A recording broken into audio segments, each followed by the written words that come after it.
Well, good morning. Here we are in Paradise in Tasmania. It's literally called Paradise here.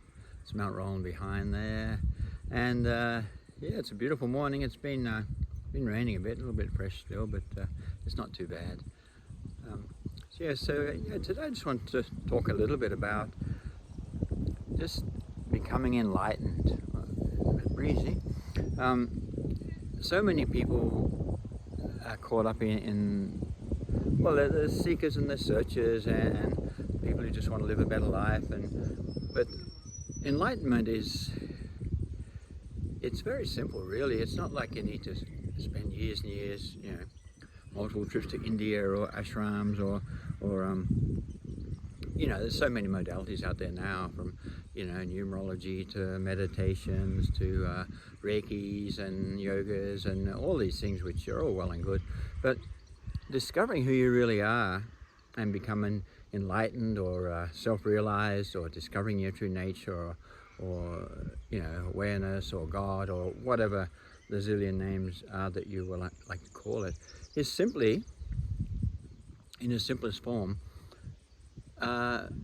just getting out of your mind and living from your true self, your true heart-centered awareness. And that's all it is. Once you can not be bound by your mind, or think that your mind is who you are, the composite of your personality, your likes and your dislikes, your opinions, your beliefs, and everything that most of us have worked so hard to create, and other people have sort of told you who you are, but once you can just detach from all of that and just see it all for what it is, and it's just your mind, and it's just your body, but you, who you really are, it's much more than that. And you can be aware and you can see that and experience that, but not be that, and not be controlled by your mind, or even by your physicality. And that's awareness. That's being enlightenment. That's being enlightened. Just learning to live from that state. And you can still use your mind, of course, and it's a wonderful tool to use, the same as your body. They're like vehicles, but they're not who you are. They don't define you. Like your mind, it knows an awful lot about you because it's with you all the time, and it's always got stories to tell and comparisons to make, and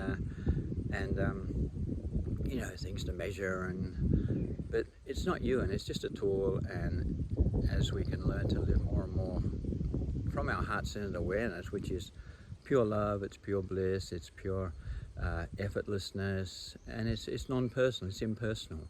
It's just a consciousness. It's a beautiful state to be, a beautiful place to be, and that's what I do. That's what I call myself, a self discovery guide.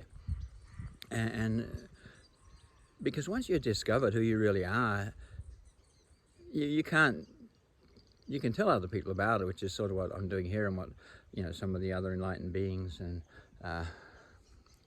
people do.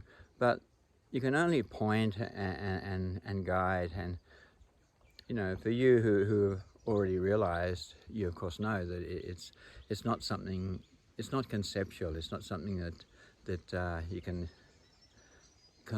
understand with your mind. You've got to experience it, and experiencing it with a direct experience that's the only way you can recognize it. And once you recognize who you really are, then you can't unrecognize it. You just become that. And even though you could cover it up with lots of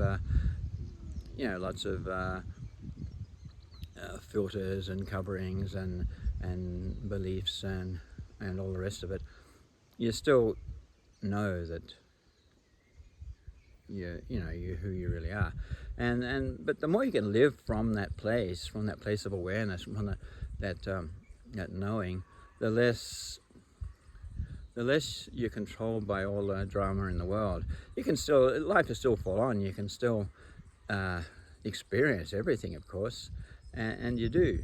We can't stop life, but there's just no stress. There's no there's no roller coaster rides where your emotions go up and down and you don't know how to deal with it. You can still have those rides, but it's in a much more calmer, controlled place, because you're centered, you're based, you got that peace and that calmness, and that you can have all the rides you want, but just with that beautiful calmness. But the beautiful thing is, about once you have found that self-realization, that's heart-centered awareness, you can choose which rides you want. You can choose. It's like going to a theme park, and you think, well, do I really want to go on that ride, or do I really want to experience that? And you have that choice. You can consent to things, as much as the worldly things in the world, whether it's the media or the governments, or whatever, they try to show you that you don't have choices, and that you have to consent. It's compulsory to do and be and with all these things, but you don't. You can consent. You can decide, well, no, I don't really want to have that right. I don't really want to get stressed about this money or these bills coming up, or I don't really want to have to worry about this. It'll happen. It's just, things will take care of themselves as we learn to just accept what is, and not trying to live in this state where you're continually not accepting what is. You can only think, well, the next moment's going to be better. I'm going to do this for the future because this moment sucks. No, you've just got to accept what is. That's step one. Accept what is.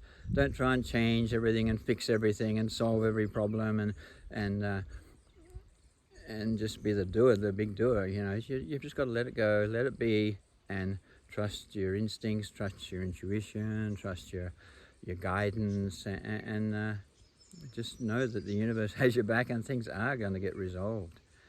And life is beautiful. Life is beautiful.